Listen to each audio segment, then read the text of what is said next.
sábado é para a semana. Semana passada nós falamos que o Shemitah é para os anos. Deus tinha estabelecido no Velho Testamento que um dia todos haviam de descansar. Um dia por semana, todos haviam que simplesmente separar aquele dia para o Senhor. Que tinha que esquecer de trabalhar, esquecer de ter muitas obrigações, mas simplesmente separar um dia para honrar o Senhor com tudo que você fosse fazer aquele dia, que fosse apenas para honrar o Senhor. Para o judeu, esse dia é o sábado, e eles chamam de Sabbath, ou Sabbath. É o sábado, literalmente. Para nós que somos gentios e apenas herdamos a bênção judaica, também tem Jesus Cristo que veio e anulou muitas dessas coisas. Nós observamos, cultuamos ao Senhor nos domingos, a maioria das igrejas, mas ainda tem outras igrejas que continuam cultuando o Senhor no sábado. O mais importante é nós entendermos que nós precisamos de ter um dia onde a nossa prioridade é o Senhor, onde a nossa prioridade não é trabalhar, ganhar dinheiro, não é ter reuniões de negócios ou fazer qualquer coisa que nos estresse, mas simplesmente adorar o Senhor, honrar o Senhor com o que você faz. Não é só na hora do culto não, mas tudo que você faz no dia que você escolhe, você precisa de fazer as coisas preocupando-se. Será que eu estou honrando o Senhor com todas as coisas? Então esse ano sabático, depois de 6 anos, o Senhor também determinou que haveria um ano sabático, que esse ano o nome dele era Shemitah. Então a cada 6 anos o povo tinha que também parar, fazer a terra descansar. E por um ano não se poderia cultivar nada, por um ano deveriam apenas viver do que eles juntaram nos anos anteriores. E a agricultura até reconhece que isso tem que ser feito até hoje. Você precisa descansar numa terra. Se você acelera colocando adubo, colocando coisas artificiais para conseguir plantar sem parar, chega um ponto que a terra está exausta e já não tem mais condições de tirar nada dela. E você precisa deixar a terra descansar. O Senhor determinou também que a nação de Israel precisava de separar um ano para o Shemitah. Mas, como nós vimos na semana passada, e eu não vou entrar nos detalhes da semana passada, eles deixaram de fazer isso. E a consequência foi grave. E a consequência foi que eles, por 490 anos, deixaram de observar essa lei. E depois eles foram exilados para a Babilônia, e o Senhor determinou que eles ficassem lá justamente 70 anos, que é um ano para cada 6 anos que eles deixavam de praticar aquela lei, de observar aquela lei. A matemática simples, o 490 cai em 70. Então não é simplesmente uma coincidência que o Senhor determinou que justamente 70 anos eles ficariam na Babilônia. E foi determinado antes deles serem exilados. O Senhor já tinha isso em mente, já tinha determinado 70 anos ficarão exilados na Babilônia. E o profeta também, Jeremias, falou sobre isso. Mas eu quero convidar os irmãos hoje a fazer uma viagem a um outro ano da história. Nós vamos voltar até o ano de 961 a.C. O ano de 961 a.C. foi um ano muito especial. Foi um ano de muito orgulho para a nação de Israel. As pessoas estavam felizes. As pessoas estavam colocando as suas melhores roupas.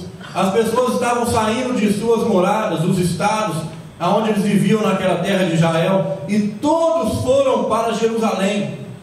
Todo mundo feliz. Todo mundo, mais uma vez, orgulhosos daquela nação. E aquele dia era um grande dia, um dia especial. E havia um homem que estava vestido de roupas reais, vestes reais, com a coroa na cabeça. Este homem, diz a palavra que naquele momento ele virou as costas para o povo. E em frente ao templo do Senhor, ele fez uma oração. Antes dele falar para o povo, ele falou para Deus. Em oração, ele agradeceu a Deus. Esse homem era Salomão, filho de Davi, ele estava agradecendo a Deus pelo cumprimento da promessa de Deus, que ele construiria o templo de Jerusalém. Que Davi queria até construir esse templo, mas o Senhor falou: não, Davi, não é você que vai construir esse templo. Quem construirá esse templo é o teu filho Salomão. E no ano de 961 antes de Cristo, aquele templo foi finalizado, e o rei Salomão fez uma oração, que eu vou ler para vocês uma parte, mas depois você pode ler essa oração toda, que está em 2 Crônicas 6, 14 a 15, que disse assim, essa é a oração de Salomão, e orou assim: ó Senhor, Deus de Israel, não há Deus igual a ti no céu ou na terra. Tu és fiel à aliança que fizeste com o teu povo, e lhes mostra o teu amor, quando eles, com todo o coração, vivem uma vida de obediência a ti.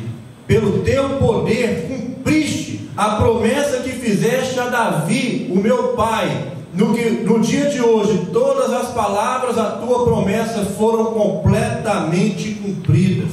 O que Salomão fez aqui, queridos, ele estava consagrando aquele templo a Deus. E a primeira coisa que eu gostaria de falar hoje sobre você é o mistério do solo consagrado. Sabe que quando você oferece uma oração de consagração a Deus, Deus leva isso muito a sério.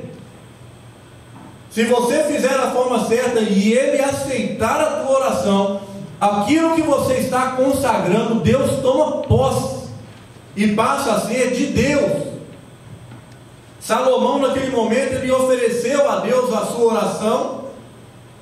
Ele também consagrou a Deus a vida dele, a nação de Israel, o reino dele e a casa do Senhor, que ele era o templo de Jerusalém, suntuoso, e a arca da aliança, que era carregada no deserto durante aqueles anos todos, e tinha que ser colocada nas tendas que eram portáteis. Eles tinham que construir a tenda, montar a tenda, desmontar a tenda, montar a tenda, desmontar a tenda, até aquele momento que o templo estava pronto e a casa de Deus seria aquele lugar, e ele consagrou aquele lugar ao Senhor. E no mesmo dia, naquela mesma noite, a palavra do Senhor diz lá em 2 Crônicas 7, 12 e 15, que Deus visitou a Salomão no quarto dele e falou o seguinte: então o Senhor Deus apareceu de noite a Salomão e disse: eu ouvi a sua oração e escolhi esse templo para ser o lugar aonde serão oferecidos os sacrifícios. Quando eu fechar o céu e não deixar que chova, ou ordenar aos gafanhotos que destruam as colheitas, ou mandar uma peste atacar o povo, então, se o meu povo, que pertence somente a mim, se arrepender, abandonar os seus pecados e orar a mim, eu então os ouvirei do céu, perdoarei os seus pecados e farei o país progredir de novo. Escutarei com atenção as orações que foram feitas neste templo. Amém? Amém. Glória a Deus. Amém. Deus confirmou: meu filho, eu aceitei a sua oração, eu estou de acordo com essa consagração. E Deus estava falando o seguinte para a oração: olha, Salomão, mesmo se eu fechar os céus e não tiver chuva, mesmo se eu mandar gafanhotos destruir as colheitas, mesmo se cair canivete do céu, como diz o ditado, se o meu povo, que se chama pelo meu nome, se humilhar e orar, e se arrepender dos seus maus caminhos, eu então ouvirei do céu, perdoarei os seus pecados, sararei a tua terra e os farei prosperar de novo. Aleluia. Isso é o que acontece quando nós consagramos as nossas coisas a Deus. Deus toma posse do que é seu, e já não é mais seu, é dele. Na verdade, tudo é dele. Mas quando nós consagramos, nós estamos falando para o Senhor: Senhor, eu sei que eu não tenho nada. Senhor, eu estou confiando, eu sei que não é nada meu. Não importa quanto dinheiro eu ganho, não importa quão rico eu sou, eu sei que tudo que eu compro não é meu, é teu. Durante anos, aquele templo de Salomão era considerado uma das tal 7 maravilhas do mundo, né? Mas passou um pouco tempo. Aí lá no ano de 722 a.C., naquele mesmo local, lá em Jerusalém, agora já era outro rei, era o rei Ezequias. Os primeiros terroristas, talvez, né, se a gente pode fazer essa comparação da história, se levantaram ali naquele lugar contra Israel. Eram os assírios. E eles cercaram a Jerusalém, diz a palavra. E eles estavam todos acampados do lado de fora de Jerusalém. E eles já tinham destruído e tomado praticamente todas as tribos do norte. Já tinham sido de alguma forma invadidas pelos assírios. Mas o rei Ezequias, naquele momento, sabendo que aquele exército assírio era muito grande para eles derrotarem, sabendo que no braço, na força do exército, na força dos cavalos, na força das espadas, Jerusalém não tinha chance. A palavra diz que o rei Ezequias clamou ao Senhor e falou da promessa de Senhor que fez a Salomão. Que ele clamou ao Senhor falando: Senhor, eu vou clamar agora a promessa que tu mesmo fizeste ao teu filho, ao rei Salomão, lá atrás, 200 anos atrás. E a palavra diz que no meio da noite Deus enviou um anjo e destruiu 185.000 soldados assírios. Aleluia. Está lá em 2 Reis 19. Eu creio que Deus pode fazer a mesma coisa hoje com os nossos inimigos. Ele pode fazer a mesma coisa hoje com o inimigo de qualquer nação, seja Estados Unidos, ou seja Brasil, ou qualquer nação que confessa os pecados e consagra a terra para Ele. Ele pode milagrosamente nos fazer vencer os nossos inimigos. Mas os anos foram passando, queridos, e Israel caiu num caminho de apostasia. E apostasia quer dizer o que? Abandono da fé. Apostasia é quando você já se separou da fé por tanto tempo que já oficializou, já não tem mais fé. Agora é completa falta de fé, é apostasia. E Deus, durante esse período que ele estava vendo isso, que a nação de Israel estava se afastando pouco a pouco, que a maioria dos reis eram maus, de vez em quando saíam mais ou menos. Mas pensa um político hoje, no dia de hoje, um político bom no meio de um congresso inteiramente corrupto. Que pode um político apenas fazer? É uma coisa geracional. É algo que depende de gerações para mudar o problema. Não é uma pessoa apenas. Mas Israel entrou em apostasia por muitos anos e o Senhor levou profetas para lá. Isaías e Jeremias profetizaram justamente durante esse período.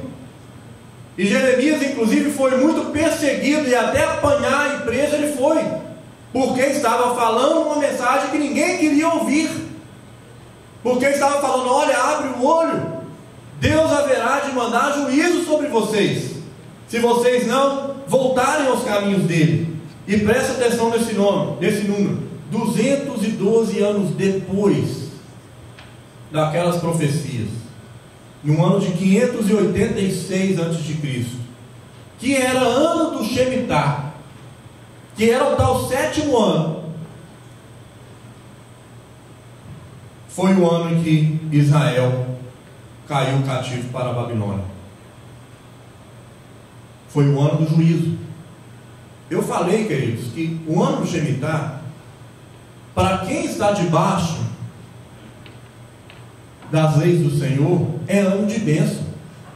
Sabe por quê? Porque vocês acham que Deus deseja para qualquer um dos filhos e filhas dele viver endividado, viver com problema, viver com a corda no pescoço? Deus não quer isso para o teu povo, para o povo dele. Por isso Deus tinha determinado: olha, eu vou cuidar de vocês no 7º ano. Trabalhem durante os 6 anos. Só observam o sábado, um dia por semana. Mas pode trabalhar, pode juntar dinheiro, pode fazer economia, pode investir, pode vender, pode comprar, faz o que quiser, mas não me serve um dia por semana. Mas no 7º ano, eu quero um ano para mim. E eu vou cuidar de vocês. Eu vou cuidar de vocês. Se Israel tivesse escutado aquilo, eles não teriam chegado até esse ponto. E hoje nós vivemos num período diferente. Nós não somos judeus. Nós somos, ímpios, gentios, que fomos aceitos do reino do Senhor, porque o Senhor Jesus abriu espaço para todo mundo. Então nós não estamos determinantemente debaixo dessa lei, mas também, como eu falei domingo passado, todo mundo gosta de herdar as bênçãos do povo de Israel, mas ninguém quer nada saber com as obrigações, e isso não é justo. Então é interessante que nós entendemos que o que está acontecendo no mundo hoje, especificamente quando acontece, não é só o que acontece, é quando especificamente tem acontecido, não é uma pura coincidência. Eu quero falar de outra nação, queridos. Outra nação, de um momento diferente, mas que também teve uma oportunidade de consagrar-se ao Senhor, a exemplo do que tinha feito Israel. Uma nação que também nasceu de uma aliança com o Senhor, com o nosso Deus. Você sabe que no ano de 1492, o rei Ferdinando, que era o rei da Espanha na época, ele fez um acordo com o Papa da época, de expulsar todos os judeus lá da Espanha. Ele não queria judeus lá na Espanha. Ele fez um acordo com o Papa, o rei Ferdinando, de expulsar todos eles. Mas como Deus é Deus, Deus levantou um judeu chamado Cristóvão Colombo, e que naquele mesmo ano de 1492 ele recebeu o dinheiro da coroa espanhola para ele fazer as suas expedições. E ele descobriu uma terra, que é a terra que daria espaço eventualmente aos Estados Unidos da América. E essa terra seria levantada para abrigar os judeus e aos cristãos de todo o mundo que estavam recebendo algum tipo de perseguição. A América, welcome, abriu as portas, recebeu de braços abertos todos os judeus que estavam perseguidos na Europa e todos os cristãos que estavam perseguidos em todo o mundo. Essa nação acolheu.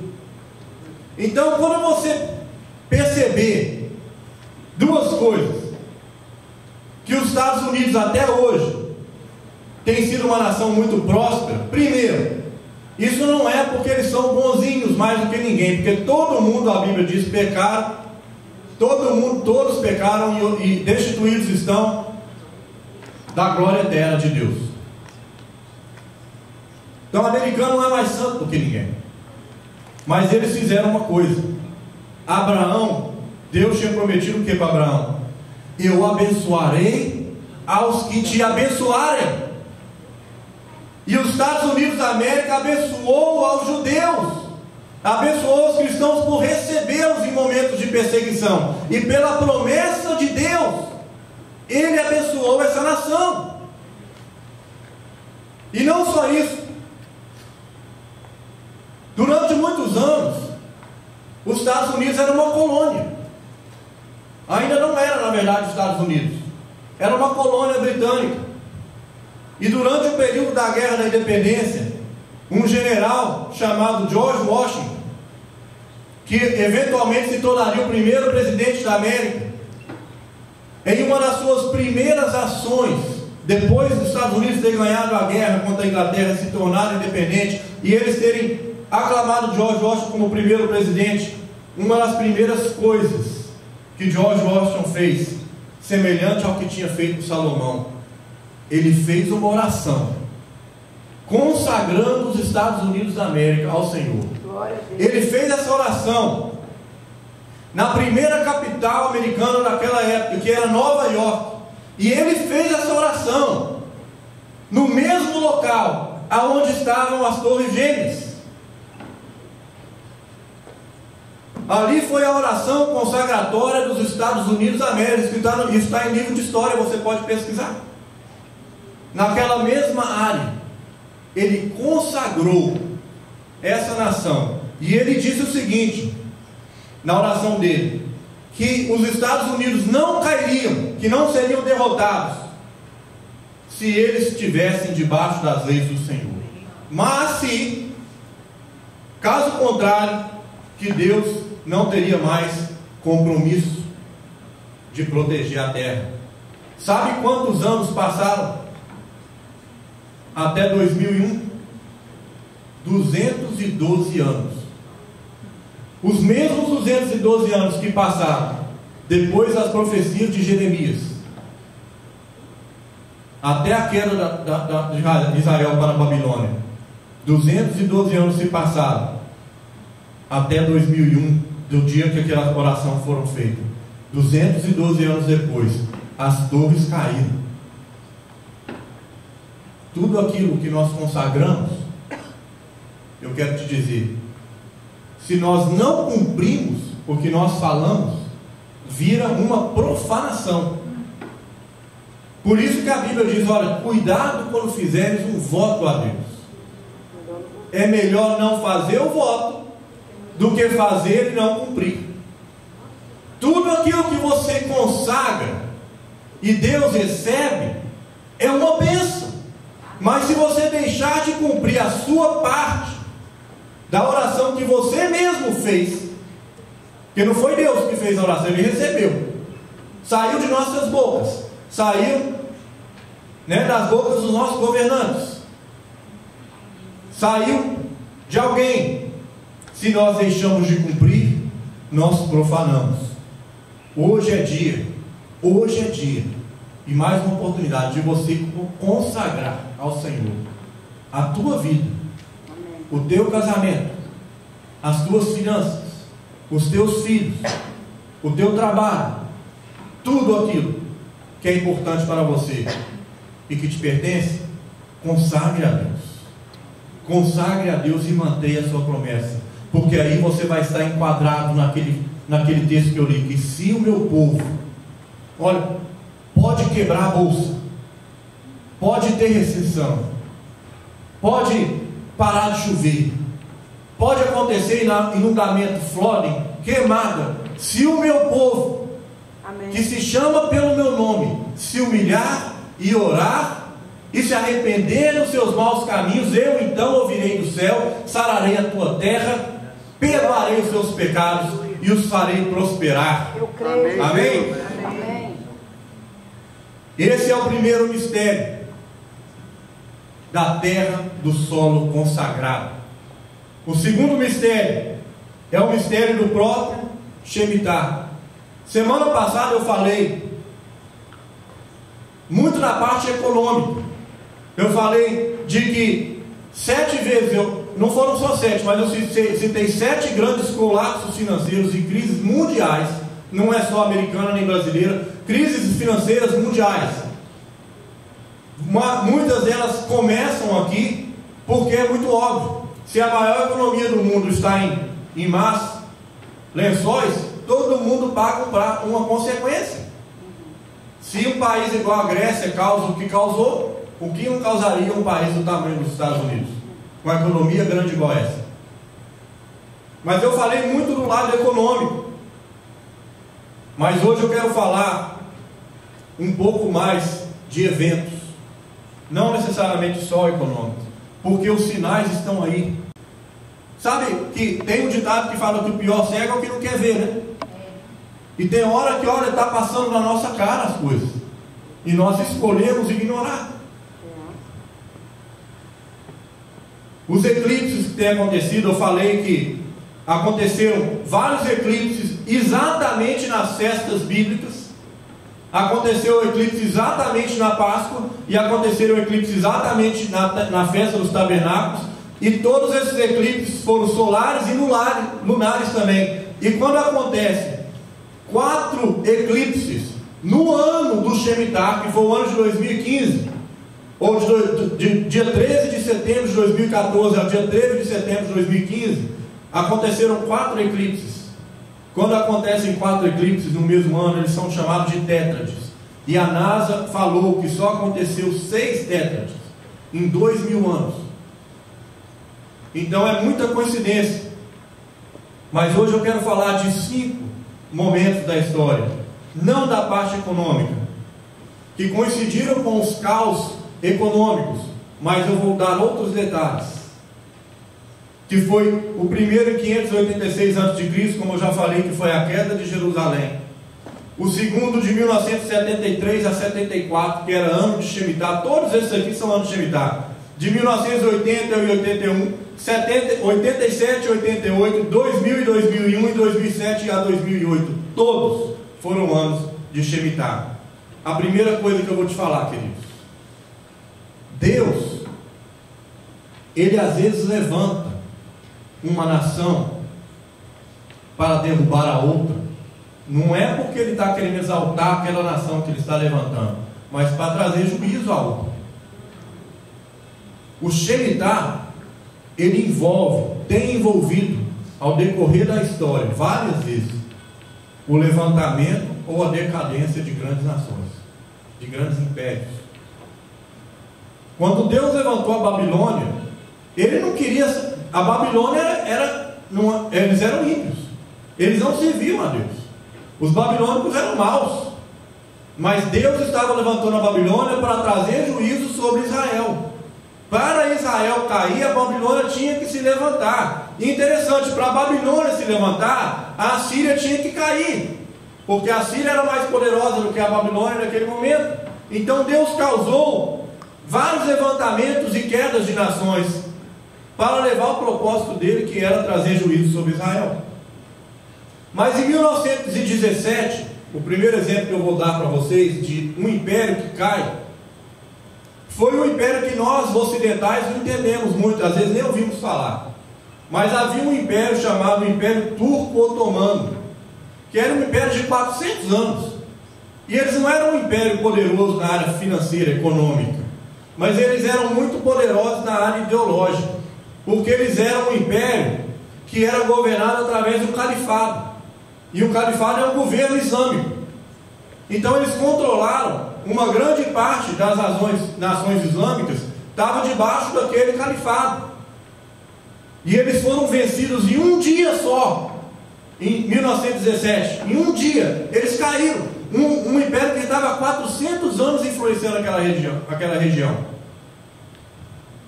O que aconteceu foi que Deus levantou um general inglês da Inglaterra. O nome dele era Allenby. E esse homem, ele entrou na terra de Jerusalém com um cavalo branco um dia. Estava entrando lá com um cavalo branco. Talvez a cavalaria inglesa chegou. Quando ele entrou, o nome dele era Allenby, e ele estava sobre um cavalo branco. A história diz que todos os turcos que estavam lá naquela região de Israel fugiram, e ninguém entendeu nada. O que aconteceu? Todo mundo saiu fora.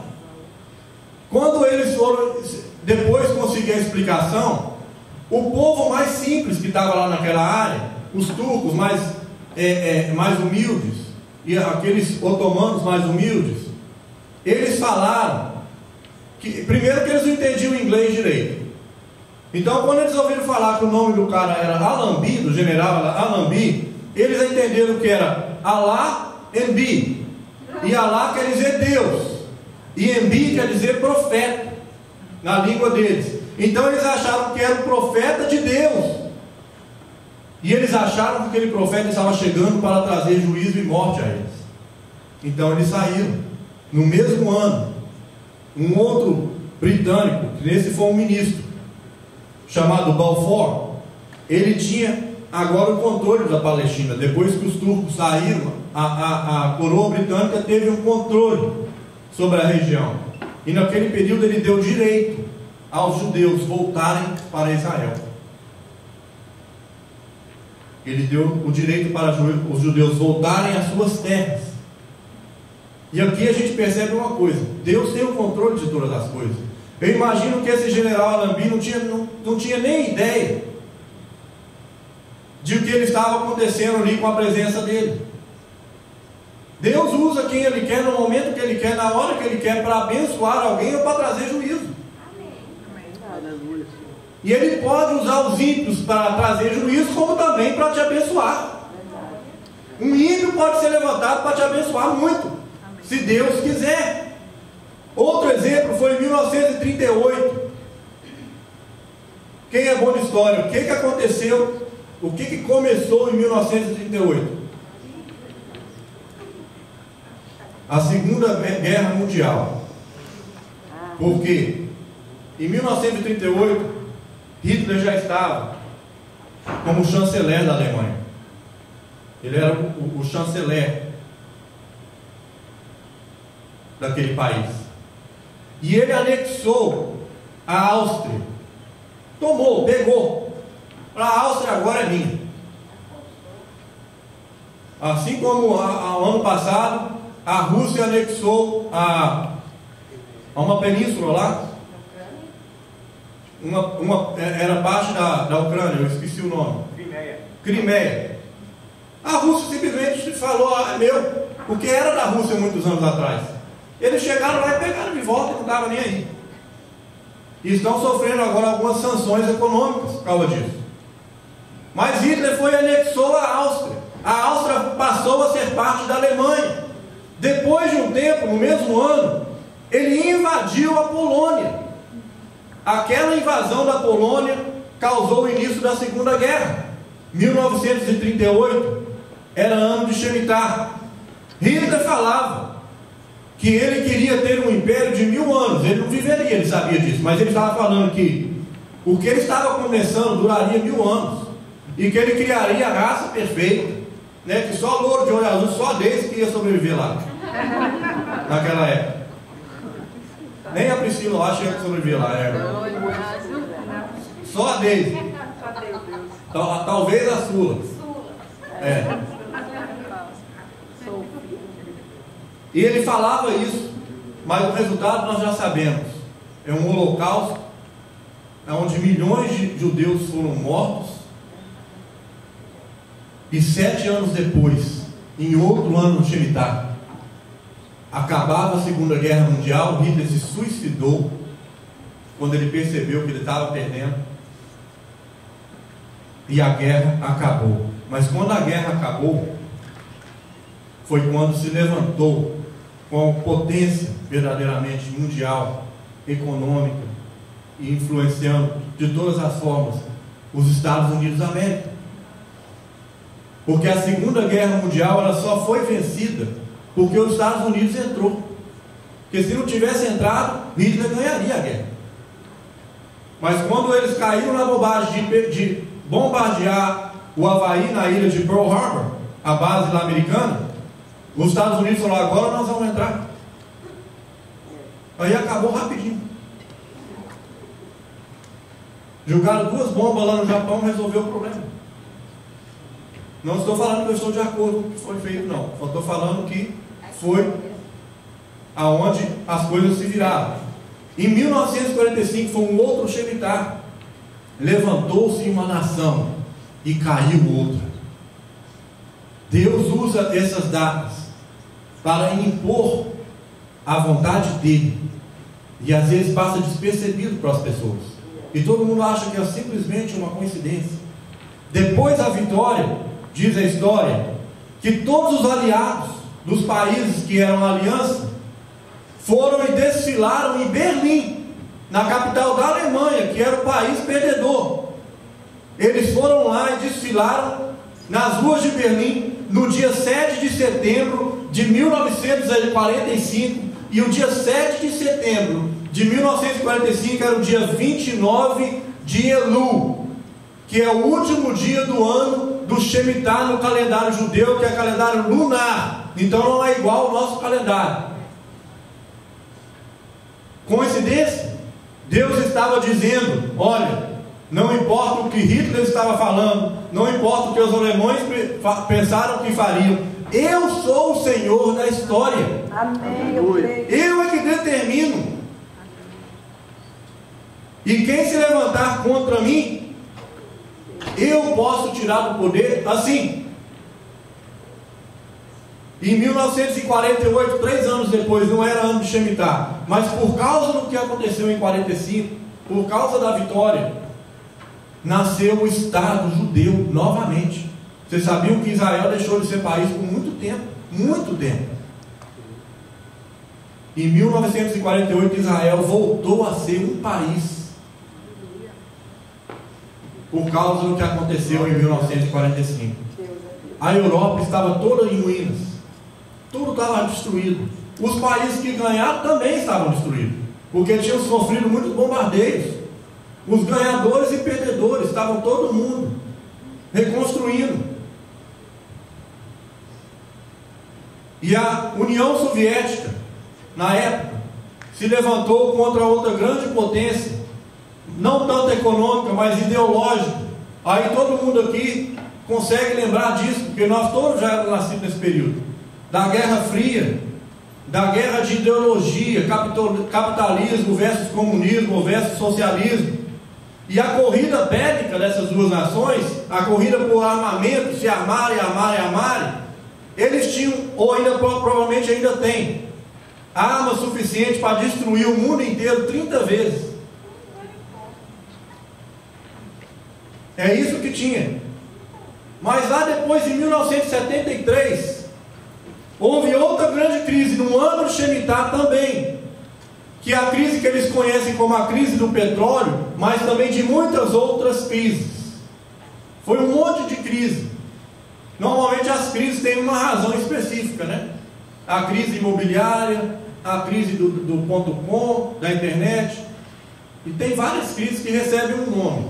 Em 1976 eles falaram crise do petróleo, mas era um monte de crise para todo lado. Os americanos tiveram em 1973, ano de Shemitah, a primeira derrota em uma guerra, a guerra do Vietnã. Saíram de lá porque viram, olha, com esse povo aqui não tem jeito não. E ninguém entende isso. O Vietnã é uma nação insignificante. Eles não têm como derrotar os Estados Unidos da América por poder de armas. Mas os Estados Unidos saíram de lá. Abandonaram a guerra, que é basicamente perder a guerra. Saíram. Mais de 50 mil soldados americanos morreram. Muita gente aqui na época, muita gente mesmo, não concordava com a guerra. Foi um período de muita revolta. Muita gente não concordava com a guerra. Mas era outro ano de Shemitah. Mas sabe o que aconteceu? Que não é muita coincidência também. 3 anos antes, em 1970, 2 advogadas americanas, elas entraram numa guerra, uma batalha jurídica, representando uma mulher do Texas, que essa mulher tinha ficado grávida por causa de um estupro. E essa mulher foi até as últimas vias legais para conseguir abortar a criança. Mas em 1970 não havia lei do aborto. Não podia. Era contra a lei. Não podia. Essa mulher, essa batalha demorou 30 anos, 3 anos na corte, 3 anos. E foi até a Corte Suprema, o Tribunal Supremo, que é quando eles determinam, acabou, vira Constituição praticamente.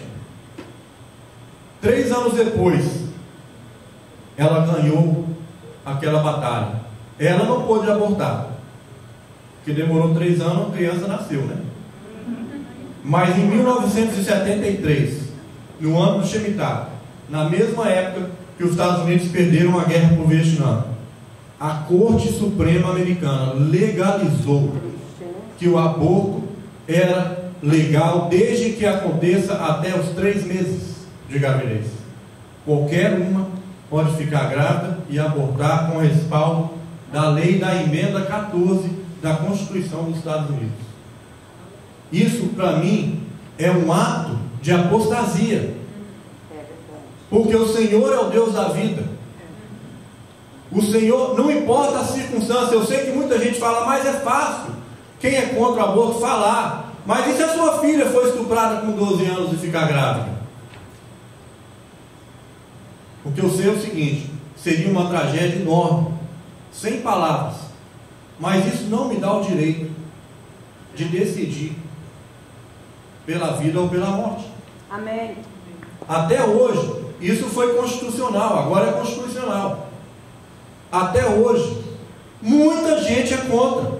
Isso gera manifestações constantemente. Ali na Hebron Avenue, parece, quase na esquina com a South Boulevard, perto de uma linha de trem, tem uma clínica de aborto ali que eu sempre passo ali para ir para o trabalho. Eles vivem lá com placas fazendo manifestação na frente dessa clínica. De vez em quando eles vão lá na frente da Casa Branca, vai fazer manifestação. Está óbvio que não é uma unanimidade. Está óbvio que foi uma decisão da nação jurídica, mas que nem todo mundo está de acordo. Provavelmente, quase a metade ou mais da metade está contra. Mas foi homologado como lei. E isso é uma afronta a Deus. Uma afronta mesmo. É uma afronta ao Senhor. Sinal de apostasia. Você sabia que Jerusalém, ou Israel, aí já não era nem Jerusalém, Israel, ainda não estava em Jerusalém. Quando eles tiveram a primeira grande batalha deles, foi a batalha de Jericó. Se lembram disso? Jerusalém, o povo nem soldado era. Era uma nação ajuntada. Deus estava formando Israel. Formando Israel. Ninguém tinha experiência de armas, ninguém sabia nem pegar numa espada diferente. Nem brigar, não sabiam. Mas eles foram contra Jericó, que era uma cidade fortificada com um muro. E Deus derrubou o muro de Jericó e fez com que eles ganhassem contra aquela cidade, porque eles foram fiéis e obedientes à palavra de Deus. Mas sabe o que eles fizeram na próxima batalha? Se ensoberberam, ou ensoberbeceram, encheram-se de arrogância. E aí tinha uma cidadezinha chamada Ai, ou Ai, que seria a próxima cidade para ser conquistada. Sabe o que Israel fez?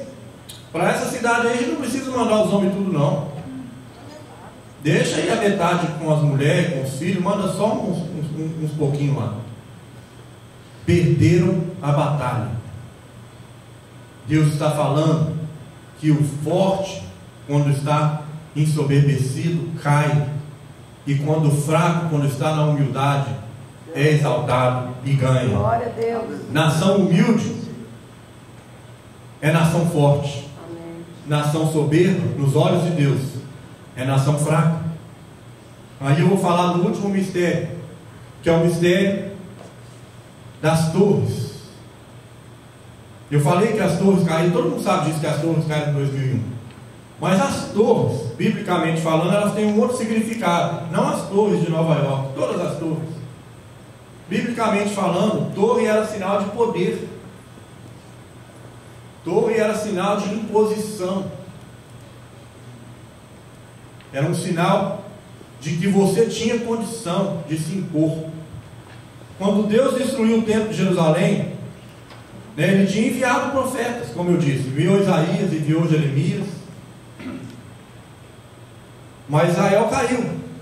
E lá em Isaías 9, 8 a 12 diz o seguinte: a ira de Deus contra o povo de Israel. Deus anuncia que vai castigar o povo de Israel, os descendentes de Jacó. Todo o povo de Israel e todos os moradores de Samaria sabem o que ele vai fazer. Orgulhosos e vaidosos eles dizem: caíram as casas feitas de tijolo, mas nós a construiremos de novo com pedras. As vigas de madeira de figueira brava foram cortadas, mas agora nós vamos usar vigas de cedro. Por isso, o Senhor atiça os inimigos dele e manda que os ataquem.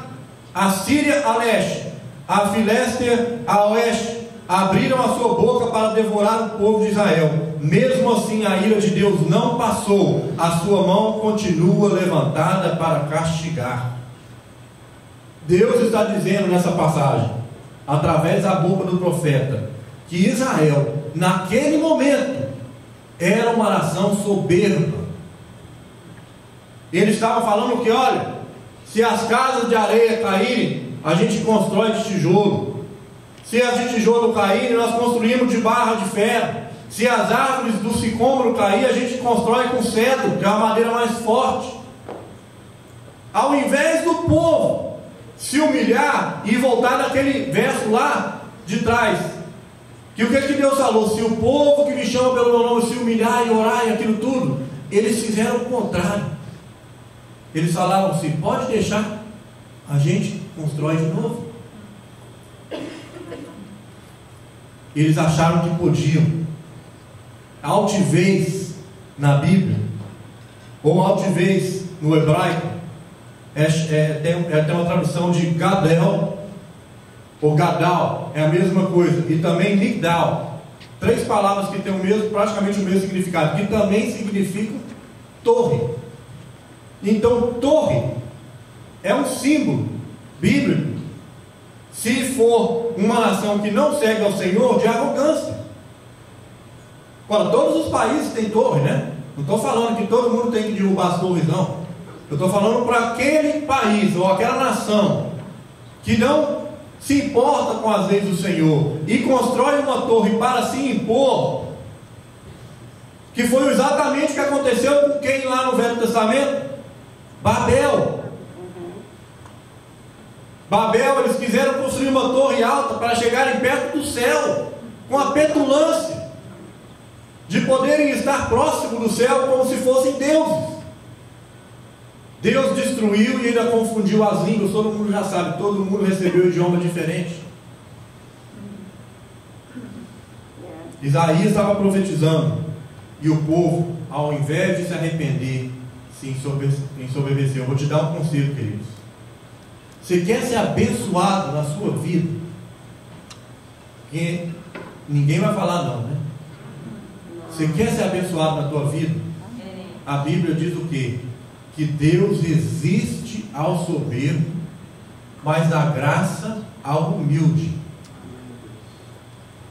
Se você quiser mover o coração de Deus ao seu favor, se você quiser que Deus comece a te abençoar em todas as coisas, seja humilde. Admita, todas as vezes que você for abençoado, como eu falei aqui, Senhor, obrigado por essa bênção, seja ela qual for. Eu sei que eu não mereço, Senhor. Amém. Eu sei que eu não merecia. Por que eu e não fulano de tal lá? Por que eu recebi? A você. O momento mais perigoso das nossas vidas é quando nós estamos enaltecidos, quando nós estamos colhendo bênçãos. Porque chega um ponto que é natural da gente achar: eu devo estar fazendo uma coisa muito certa aos olhos do Senhor, porque Ele só me abençoou. Aí você vê um outro irmão que não está sendo abençoado, você fala: ele deve estar em pecado. Aí você começa a se impor, a achar que é melhor do que o irmão. Deus resiste ao soberbo. O próprio Jesus se fez humilde e servo. Ele falou que se os discípulos não deixassem ele lavar os pés deles, eles não tinham parte com ele.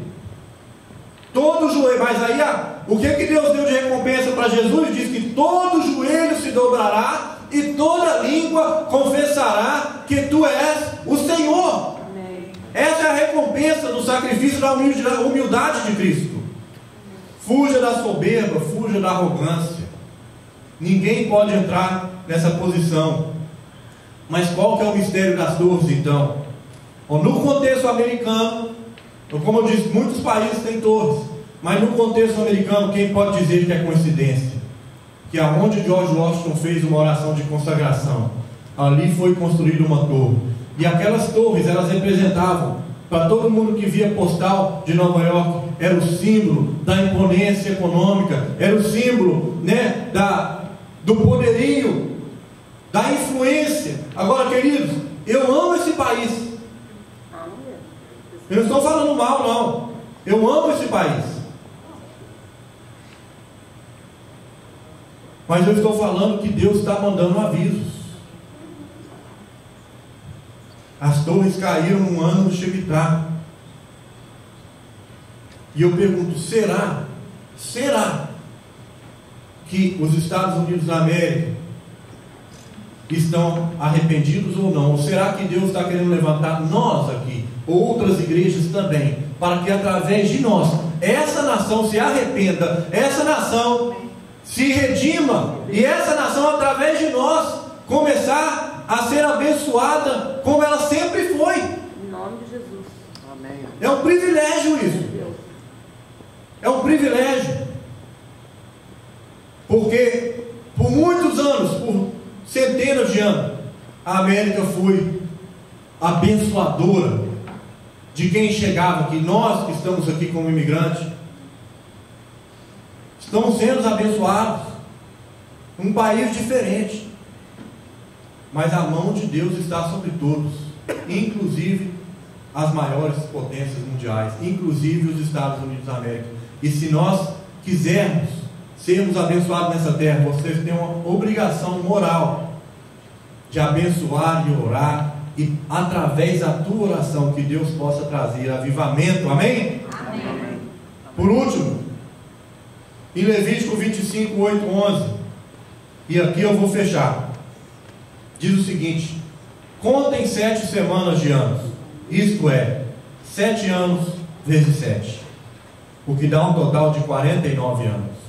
Então, no dia 10 do 7º mês, que é o dia do perdão, mandem um homem tocar trombeta por todo o país, pois esse ano, que vem depois de 49 anos, é o ano sagrado da libertação, em que vocês anunciarão liberdade, e todos os moradores do país, nesse ano, todos os que tiverem sido vencidos como escravos, voltarão livres para suas famílias, e todos os campos que estiverem sendo vendidos voltarão a pertencer ao primeiro dono. Neste ano ninguém semeará os seus campos, nem colherá o trigo que crescer por si mesmo, nem poderá as parreiras, nem colherá as uvas. Deus falou que no 50º ano, que é depois de 7 Shemitás, o ano que se iniciava era o ano de jubileu, que é o ano de remissão, que é o ano de perdão, que é o ano de restauração, que é o ano de bênção, que é o ano de avivamento. E no dia 14 de setembro de 2015 começou mais um ano do jubileu. Amém? Amém? À medida que nós vamos nos aproximando do final, e eu creio que nós estamos chegando no final, os sinais estão aí, mas os sinais são para os que crerem. Os sinais seguirão aos que crerem. Eu creio. Aleluia. Os sinais estão se tornando mais fortes e mais fortes, querido. Nem todo ano do Shemitah aconteceu sempre alguma coisa, mas foram muitos eventos econômicos, políticos e de queda de nação e de levantamento de outra, para que nós simplesmente falamos assim: olha, coincidência. Tem um ditado, alguém falou, um autor